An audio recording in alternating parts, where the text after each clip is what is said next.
Hi everyone, in this video, I'm going to show you how to fix WhatsApp images not showing in gallery.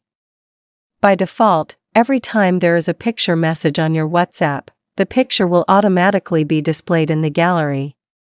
But if you experience a problem where WhatsApp images are not in the gallery, you can follow the steps as I will explain in this video.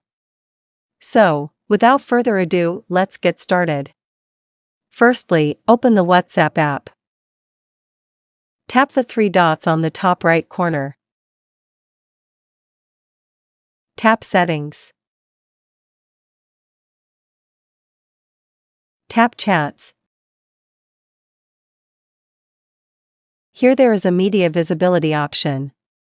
If disabled, this means that images downloaded from WhatsApp chat will not be displayed in your gallery.